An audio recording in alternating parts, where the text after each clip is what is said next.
ॐ अज्ञानतिमिरान्धस्य ज्ञानाञ्जनशलाकया चक्षुरुन्मीलितं येन तस्मै श्रीगुरुवे नमः। जय श्री कृष्ण चैतन्य प्रभु नित्यानंद, श्री अद्वैत गदाधर श्रीवासादि गौर भक्तवृंद। हरे कृष्ण कृष्ण कृष्ण हरे हरे, हरे राम राम राम हरे हरे। हरे कृष्ण कृष्ण कृष्ण हरे हरे, हरे राम राम राम हरे हरे। हरे कृष्णा। सभी भक्तों को सादर प्रणाम। जय श्री राम। श्री वाल्मीकि रामायण सत्र 11 में सभी भक्तों का स्वागत है। हम सभी यहाँ पर बालकांड अध्याय 1 और 2 की समाप्ति के उपरांत आज सत्र संख्या 11 में अध्याय संख्या 3 को आरंभ करेंगे। यह श्री वाल्मीकि रामायण श्रील प्रभुपाद के अनुयायियों द्वारा उनकी इच्छा के अनुरूप जिस रूप में श्री भक्ति वेदांत स्वामी श्रील प्रभुपाद अनुवाद करना चाहते थे, उसी रूप में उनके संस्करण को भक्तों द्वारा प्रस्तुत करने का प्रयास किया गया है। अध्याय संख्या 3 श्री वाल्मीकि द्वारा रामायण रचना, जिसमें 39 श्लोक हैं, हम सभी आज के सत्र में आरंभ करेंगे। जैसा कि सत्रों का स्वरूप है, बहुत ही संक्षिप्त पुनरावृत्ति। पिछले सत्र में जहां हमने सर्ग संख्या 2 में श्लोक संख्या 22 से 43 तक श्रवण किया था, ब्रह्मा जी स्वयं प्रत्यक्ष रूप से आकर वाल्मीकि को निर्देश देते हैं। तो वाल्मीकि जहां नारद मुनि से रामायण सार सर्ग 1 में श्रवण करते हैं, तदुपरांत तमसा नदी के तट पर भरद्वाज आदि ऋषियों के संग स्नान करने के लिए पहुंचे होते हैं मध्याह्न काल में, और क्रौंच पक्षी के जोड़े को घायल अवस्था में एक आखेटक शिकारी के द्वारा देखकर एक अद्भुत छंदबद्ध श्लोक की रचना करते हैं। अभी वह इन विचारों में निमग्न ही थे और आश्रम पर लौट कर आते हैं कि ब्रह्मा जी वहां उपस्थित होते हैं। किस प्रकार आगंतुक का स्वागत करना चाहिए, उस पर स्वयं पिछले सत्र में वाल्मीकि जी द्वारा प्रस्तुत आतिथ्य सत्कार हमने श्रवण किया। उसके उपरांत ब्रह्मा जी उन्हें निर्देश देते हैं कि मैं जो आगामी घटनाएं हैं, जो भूतकाल में घटित हो चुकी हैं, उन सबको मिलाकर रामचरित लिखने का तुम्हें आदेश देता हूं। तो ब्रह्मा जी द्वारा इस प्रकार दिए गए आदेश पर वाल्मीकि मुनि विचार करते हैं, और विचार करने के उपरांत उनका यह भाव पुष्ट हो जाता है कि यह एक क्रमबद्ध श्रृंखला में प्रस्तुत ज्ञान गुरु के आदेश से मुझे यथारूप में प्रस्तुत करना है। तो आज के सत्र के लिए हम जहां आरंभ करने जा रहे हैं वह अध्याय संख्या 3 है। रामायण में अध्याय को सर्ग कहा गया है, और इसलिए हम यहाँ पर सर्ग 3 कह रहे हैं, जिसमें 39 श्लोक है।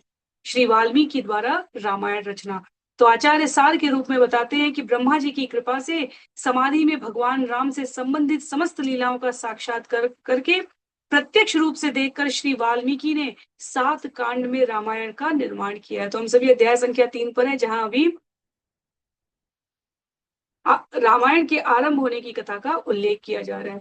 श्रुत्वा वस्तु समग्रम तत् धर्म क्षमा कीजिए श्रुत्वा वस्तु समग्रम तत् धर्मात्मा धर्म संहितम व्यक्तम अन्वेषते भूयो यद्वृतम तस्य धीमत। वैदिक धर्म से व्याप्त धर्म संहिता रामायण के समग्र सार का श्रवण कर स्वभाव विशेष से ही धर्मात्मा वाल्मीकि ने धीमान श्री राम की लीलाओं से संबंधित वृतांतों के विवरण पर अन्वेषण किया है। तो संप्रति इस उद्देश्य से यहाँ लिखते हैं आचार्य कि पुण्यकृति रामायण के अत्यंत आदरणीयत्व को दर्शाने के लिए उन्होंने ऐसा किया है कि यह वास्तव में असाधारण प्रकृति है इस कृति की रचना की विधा।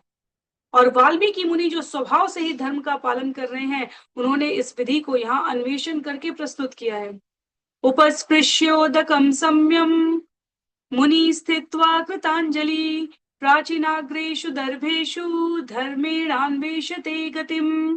मुनि ने शास्त्र अनुसार सम्यक विधि से जल का स्पर्श कर पूर्व की ओर मुख कर विनती में अंजलि बद्ध दूर्वा पर आसीन होकर धर्म के माध्यम से अपने लक्ष्य का अन्वेषण किया है। धर्म क्या है?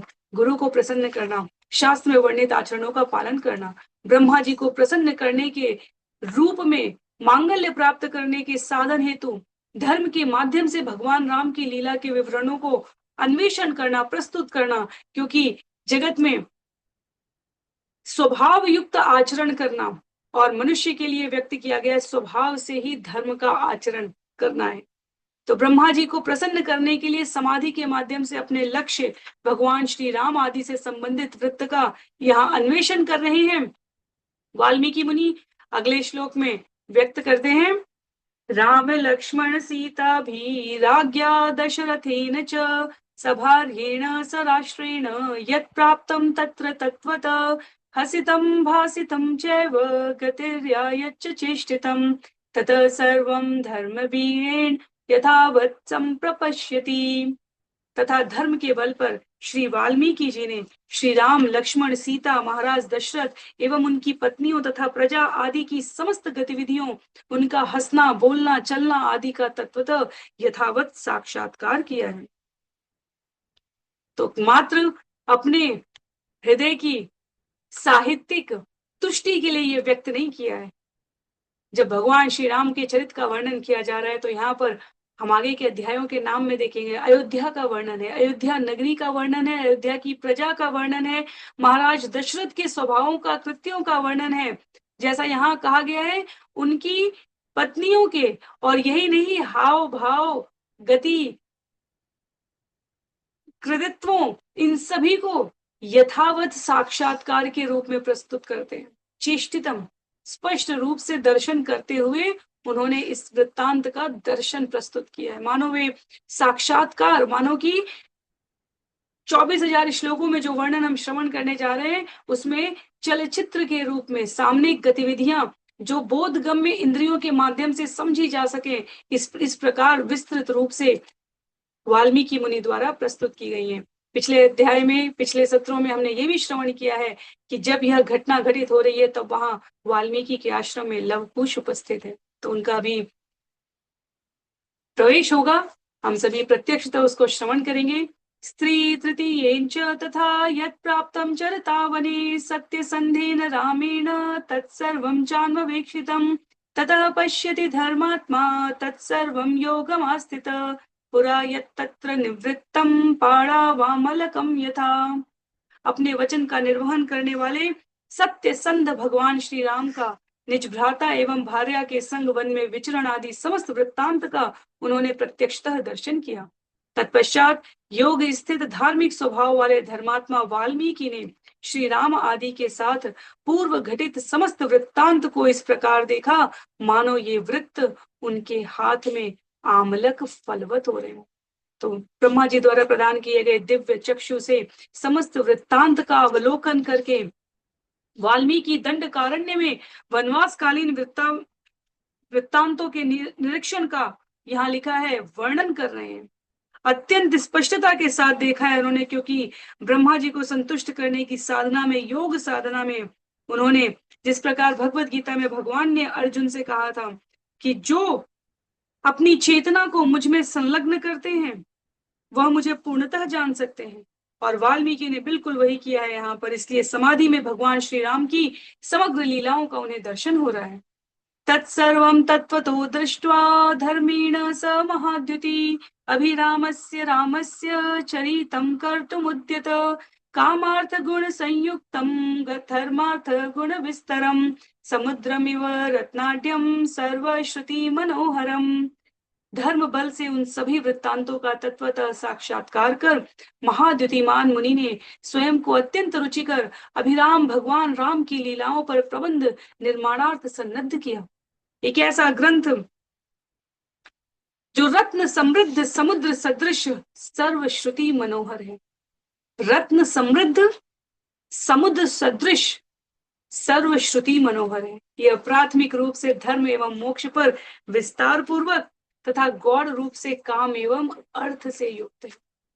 तो ये हमारे लिए बहुत महत्व की बात है। आचार्य अपनी अलंकार युक्त भाषा में कह रहे हैं कि ऐसा ग्रंथ है जिस प्रकार समुद्र रत्नों से समृद्ध है, तो समुद्र सदृश रत्न समृद्ध है।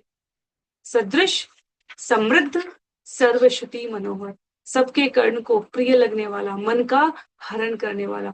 प्राथमिक रूप से धर्म एवं मोक्ष पर यहाँ विस्तार पूर्वक चर्चा की गई है। गौड़ रूप से यह काम एवं अर्थ से युक्त है। तो पुरुषार्थों के परे भगवत प्राप्ति के लिए जो आधारभूत ज्ञान चाहिए, महिमा का वर्णन चाहिए, वह यहाँ पर वाल्मीकि मुनि द्वारा की जा रही है। आगे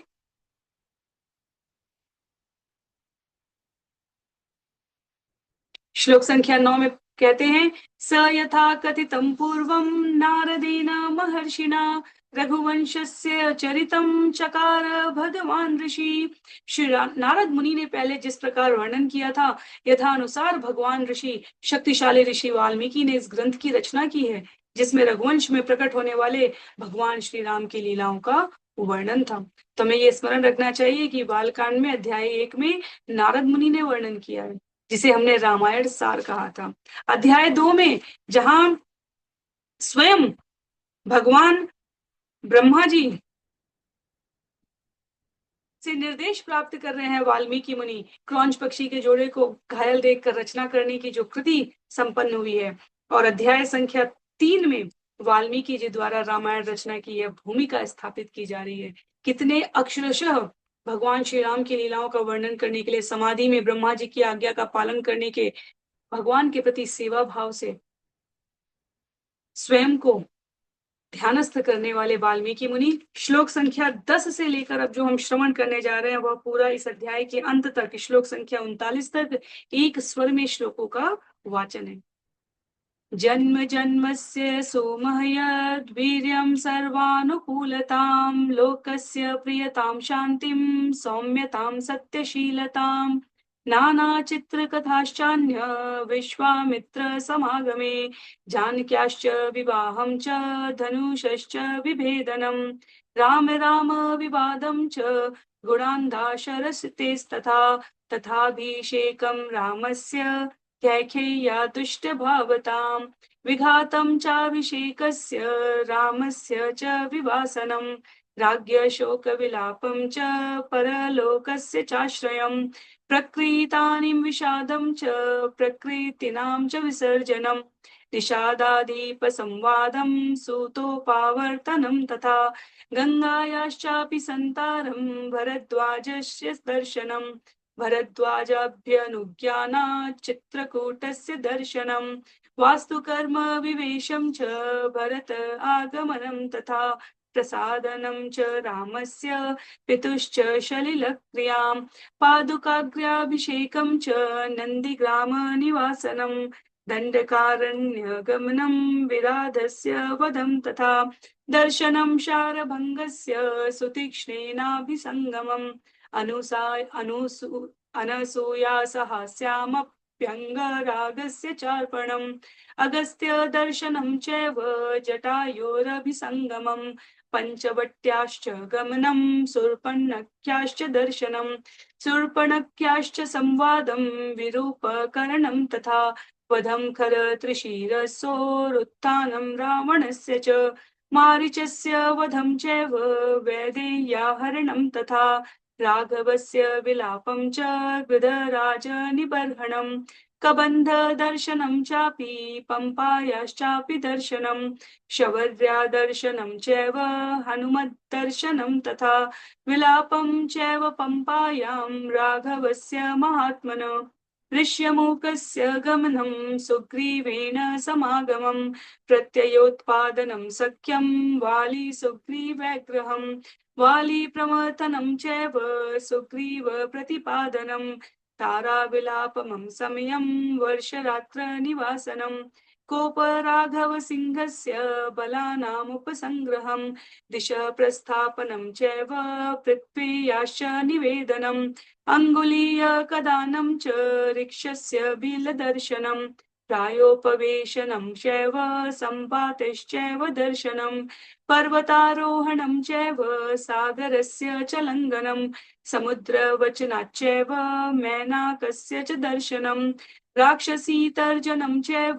छायाग्राहस्य दर्शनं सिंहिकायाश्च निधनं लङ्कामलयदर्शनम् रात्रौ लङ्काप्रवेशं च एकस्य च विचिन्तनम् आपानभूमिगमनम् अवरोधस्य दर्शनं दर्शनं रावणस्यापि पुष्पकस्य च दर्शनम् अशोकवनिकायानां सीतायाश्चैव दर्शनम् अभिज्ञानप्रदानं च सीतायाश्चाभिभाषणं राक्षसीतर्जनं चैव त्रिजटास्वप्रदर्शनम् मणिप्रदानं सीताया वृक्षभङ्गं तथैव च राक्षसी विद्रवं चैव किङ्कराणां निबर्हणं पञ्चसेनाज्ञनिधनं सप्तमन्त्रीनिबर्हणं तथाक्षस्यापि निधनं तोरणस्य विभञ्जनं ग्रहणं वायुसूनोश्च लङ्कादाहाभिगर्जनं प्रतिप्लवनमेवाथ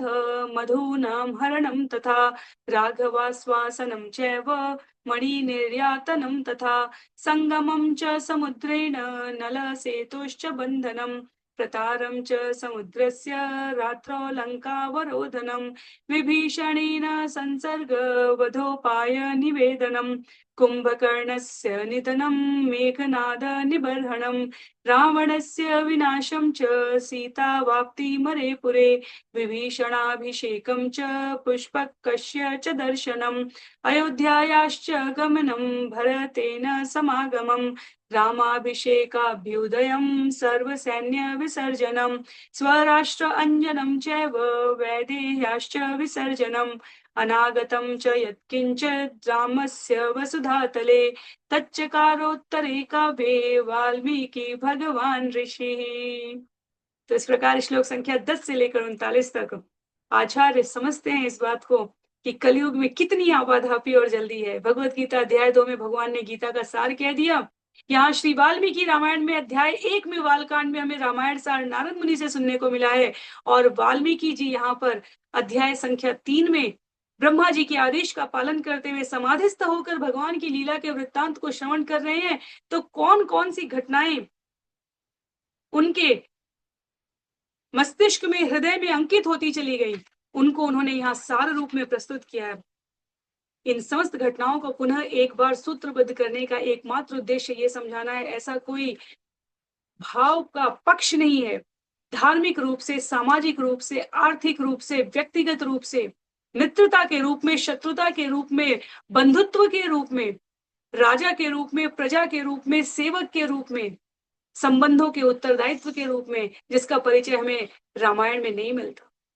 और इसलिए आचार्य इन एक एक घटनाओं में से अनेकानेक सूत्र प्रस्तुत करके जीवन जीने का मार्ग निर्देशन करने का हमें ज्ञान प्रदान करते हैं। तो यहाँ वाल्मीकि मुनि ने क्या क्या देखा? भगवान ऋषि वाल्मीकि ने भगवान श्री राम के जन्म की परम महानता को देखा, उनके पराक्रम को, उनकी सर्व अनुकूलता को, उनकी लोकप्रियता को देखा, उनकी क्षमाशीलता को देखा, उनकी सौम्यता को, रम्यता या सुखद स्वभाव को देखा, उनकी सत्यशीलता को देखा। विश्वामित्र मुनि के समागम में नाना आश्चर्यजनक ऐतिहासिक कथाएं एवं लीलाओं को देखा। जानकी आदि के विवाह का होना, शिव धनुष भंग होना, परशुराम एवं श्री रामचंद्र का विवाद होना, राम राम विवाद हमने श्रवण किया, श्लोक में लिखा था। दशरथ पुत्र के उत्तम गुण को देखा, भगवान राम के राज्याभिषेक की तैयारी देखी, कैकेयी की दुष्ट भावना को जाना, श्री राम के राज्याभिषेक में विघ्न डालने के उनके प्रयास को श्रवण किया, यहाँ दर्शन किया है। भगवान राम का वनवास, राजा दशरथ का शोक विलाप प्रलाप देखा है, उनका परलोक प्रस्थान देखा है, प्रजा विषाद देखा है, प्रजा का विसर्जन देखा है। भगवान राम किस प्रकार सुमंत को कहते हैं कि ऐसा रथ चलाओ कि प्रजा जब जागे तो उसे लगे कि रथ तो वापस सरयू की नदी से अयोध्या चला गया, अर्थात भगवान वापस चले गए हैं। तो इस प्रकार विसर्जन, प्रजा विसर्जन देखा है, भगवान राम द्वारा प्रजा को वापस भेजना देखा है। निषाद राजगुह के संग उनका संवाद देखा है तथा सूत उपावर्तन सारथी को अयोध्या के लिए वापस भेजना देखा है। भगवान का गंगा पार करना, भारद्वाज दर्शन को देखा है। भारद्वाज की अनुमति से चित्रकूट गमन, वास्तु शास्त्र के अनुसार गृह निर्माण, शास्त्र विधि अनुसार यथाविधि गृह प्रवेश, भरत आगमन से राम के हर्ष को और भरत द्वारा राम को मनाने की उस संपूर्ण कथा को देखा है। श्री राम द्वारा अपने पिता का पिंड दान, सलिल क्रिया करना, भरत का पादुका अग्र अभिषेक और भरत के नंदीग्राम निवास को वाल्मीकि मुनि ने देखा। भगवान राम का दंडकारण्य प्रस्थान, विराध का वध, उनका शरभंग एवं श्रुतीक्ष्ण से मिलना, माता सीता का देवी अनुसुईया से मिलन और अंग राग अर्थात चंदन और अर्पण का दर्शन किया। भगवान राम का अगस्त्य मुनि से मिलना, जटायु के अभिसंगम में, पंचवटी गमन में, शूर्पणखा दर्शन में, शूर्पणखा संवाद एवं शूर्पणखा रूप विरूपण को देखा है वाल्मीकि मुनि ने। खर एवं त्रिशरा के वध को देखा है, रावण का प्रस्थान होना करना, मारीच वध होता है, वैदेही हरण होता है, राघव विलाप को देखा है, गिद्धराज जटायु निर्वहन देखा है, जहां भगवान राम कबंध को श्रवण करते हैं, कबंध अपनी मुक्ति के उपाय को बताता है और आगे पंपा भ्रमण करके शबरी के पास जाने को बतलाता है। भगवान हनुमान से मिलते हैं, पंपा के समीप महात्मा राघव विलाप करते हैं माता जानकी के स्मरण में। ऋष्यमुख पर्वत पर गमन करते हैं, वहां सुग्रीव से मिलन कराते हैं हनुमान। सुग्रीव के मन में अपनी शक्ति के प्रति भगवान विश्वास जगाते हैं। सुग्रीव के साथ उनकी मित्रता होती है, वाली सुग्रीव का द्वंद्व युद्ध होता है, वाली मारा जाता है, सुग्रीव राज्य प्राप्त करता है, तारा विलाप करती है, अंगद को युवराज घोषित करते हैं भगवान। सुग्रीव एवं भगवान राम के मध्य संधि होती है। 4 महीने का जो वर्षा ऋतु का समय काल है, उसमें भगवान द्वारा दिन रात प्रतीक्षा की जाती है। तदुपरांत सुग्रीव विस्मृत न कर गया और इस पर लक्ष्मण क्रोध करेंगे, वो भी कथा हम श्रवण करेंगे। तब सुग्रीव पर राघव सिंह का वह कोप यहाँ पर वाल्मीकि मुनि को दर्शन में, ध्यान में दर्शन होता है। सीता देवी के अन्वेषण के लिए सैन्य बल का एकत्र होना, दिशा प्रस्थापन, सुग्रीव द्वारा उन्हें समस्त दिशाओं में भेजना, पृथ्वी के विषय में सूचना देना, भगवान राम द्वारा हनुमान को अपनी अंगूठी प्रदान करना, वही अंगूठी जो माता जानकी ने भगवान राम को केवट को प्रदान करने के लिए दी थी और भगवान केवट ने मना कर दी थी और भगवान ने अपने पास रखी थी। वानरों द्वारा वृक्ष बिल गो की खोज की जाती है। मृत्यु पर्यंत वानरों का उपवास है, क्योंकि कोई मार्ग नहीं मिल रहा है और भगवान के पास, सुग्रीव के पास वापस जाके कैसे कह दें कि माता सीता नहीं मिली। तो उन्होंने कहा अब यही अपने प्राण त्याग देंगे, वापस नहीं जाएंगे। जटायु अग्रज संपाति मिलते हैं, जो मार्ग प्रशस्त करते हैं, बतलाते हैं कि जानकी 100 योजन पार करके समुद्र के उस पार लंका में है। हनुमान द्वारा पर्वतारोहण करके, सागर लंघन करके, सागर आदि के वचन से मैनाक दर्शन करके, राक्षसी को मार के अपनी छाया को जब बंदी होते हुए देखते हैं, सिंहिका को मारते हैं। लंका मलय, लंका की पर्वत श्रृंखला का दर्शन है। रात्रि में वह लंका प्रवेश करते हैं, वहां एकांत चिंतन करते हैं, आपान भूमि गमन करते हैं, अंतःपुरी दर्शन करते हैं। तदुपरांत पुष्पक विमान देखते हैं, रावण को भी दर्शन करते हैं और कहीं वो अंतःपुर में ढूंढ रहे हैं और माता जानकी नहीं मिलती हैं और फिर उन्हें वहां विभीषण का घर मिलता है। तो अशोक वाटिका के लिए प्रस्थान करते हैं हनुमान जी। श्री सीता माँ के दर्शन होते हैं, पहचान के लिए अंगूठी प्रदान करेंगे, सीता देवी से अभिभाषण संवाद करेंगे। सीता को राक्षसी द्वारा यातनाएं दी जा रही होंगी तो त्रिजटा अपने स्वप्न दर्शन के बारे में बताती है। आचार्य इसे बहुत हास्य के साथ प्रमुदित करने वाली कथा के रूप में प्रस्तुत करते हैं, जहां भगवान की सूचना पहुंचाने के लिए अभी हनुमान जी ऊपर की डाली में पत्तियों के पीछे छुपे ही हुए हैं और जब अनेकानेक राक्षसियां रावण के कहने पर माता सीता को त्रास दे रही है तो त्रिष्टा कहती है मैंने अभी अभी स्वप्न देखा है, एक बंदर ने थप्पड़ मारा है और वो आया है, उसने लंका जला दी है और उसने समस्त राक्षसियों को मार दिया है, रावण मारा गया है। और हनुमान जी सोच रहे होते हैं कि लंका भी जलानी होगी, ये तो भगवान ने नहीं बताया था, हो सकता है त्रिष्टा के माध्यम से सूचना प्रदान करा रहे हैं। फिर हनुमान जी माता सीता से चूड़ामणि प्राप्त करते हैं, अशोक वाटिका को शत विक्षत कर देते हैं, राक्षसियां भाग जाती हैं उनका ये रूप देखकर। अनेक रावण के सैनिकों का हनुमान जी वध करेंगे और 7 मंत्रियों एवं अक्षय का वध हो जाएगा जो रावण के द्वारा भेजे गए हैं। और फिर उनके द्वारा तोरण विभंजन, तोरण द्वार नष्ट किया जाएगा, वायु सुत का बंधन होगा जो वो अपनी इच्छा से स्वयं करवाते हैं। लंका दहन के कारण लोगों की डरावनी चीखें आर पार सुनाई दे रही होंगी। उसके उपरांत रावण की सभा में प्रवेश करेंगे, वहां उसको भयभीत करेंगे और वापसी हेतु सागर पार करेंगे।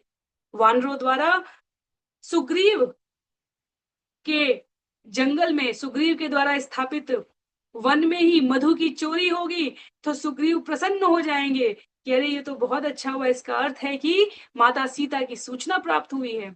तो हनुमान सहित सभी वानर भगवान के समीप पहुंचेंगे।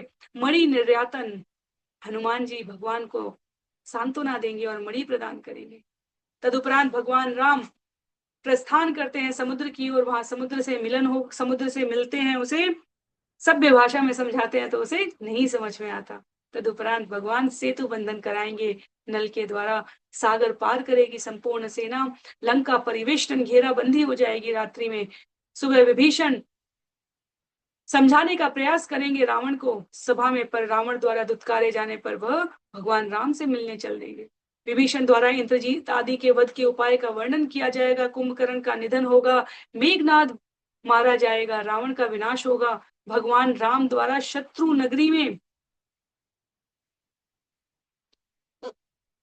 माता सीता की पुनः प्राप्ति होगी, विभीषण का राज्याभिषेक होगा एवं पुष्पक दर्शन होगा। श्री राम का अयोध्या गमन होगा, भगवान का भरत के साथ समागम होगा। भगवान राम के राज्याभिषेक का महोत्सव संपन्न हो रहा है। ये सब वाल्मीकि मुनि ध्यानस्थ स्थिति में ब्रह्मा जी द्वारा प्रदत्त दिव्य चक्षु से दर्शन कर रहे हैं। संपूर्ण लीला का विस्तार में आगे उसको एक एक घटना को वह उसके सूक्ष्म भावों के साथ प्रस्तुत करने वाले हैं।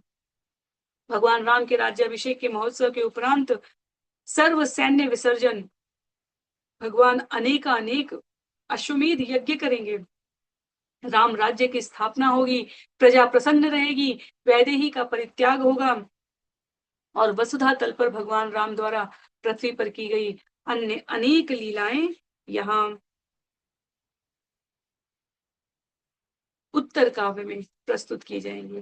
तो ये जो अध्याय संख्या 3 है ये बहुत विचित्र है, बहुत रोचक है इस अर्थ में कि जो कुछ भी वाल्मीकि मुनि ने इतनी द्रुत गति से देखा, श्लोक संख्या 10 से लेकर 39 तक हमने जो श्रवण किया, यह द्रुत गति से जो चित्रण यहाँ प्रस्तुत किया गया है, यह अध्याय संख्या 4 में जहां भगवान रामचंद्र से लव और कुश का मिलन होने जा रहा है वहां व्यक्त है। तो ये चित्र जा रहा है वाल्मीकि के सामने और इतने में रचना हो गई है। अब ये रचना प्रस्तुत कैसे की जा रही है, हम सभी लगभग परिचित हैं इससे। लव और कुश भगवान राम की सभा में पहुंचते हैं और जो कुछ वाल्मीकि ने यहाँ रचित किया है वह वहां पर सुनाएंगे। तो अगले सत्र में हम सभी श्लोक संख्या 36 श्लोकों वाले भगवान रामचंद्र से लव कुश का मिलन अध्याय संख्या 4 श्रवण करने का प्रयास करेंगे। बहुत ही सरल अध्याय है, घटनाओं के रूप में पूरी सूची प्रस्तुत की गई है, पर गुरु शिष्य परंपरा के गुरु के भावों को यथावत स्वीकार कर पहले उस लीला का चित्रण यहाँ पर वाल्मीकि द्वारा अत्यधिक चतुराई से समर्पित भाव से व्यक्त की गई है। और अब सीधे जो हम श्रवण करेंगे आगे वह लवकुश भगवान राम के दरबार में उपस्थित है, वहां से श्रवण करते हुए इस कथाक्रम में आगे बढ़ेंगे। आज के लिए सत्र को यहीं पर समाप्त करते हैं। सभी को बहुत बहुत आभार। श्री वाल्मीकि रामायण की जय, श्रील प्रभुपाद की जय, श्रील गुरुदेव की जय, अनंत कोटि वैष्णव वृंद की जय, नामाचार्य श्रील हरिदास ठाकुर की जय। हरे कृष्णा, जय श्री राम।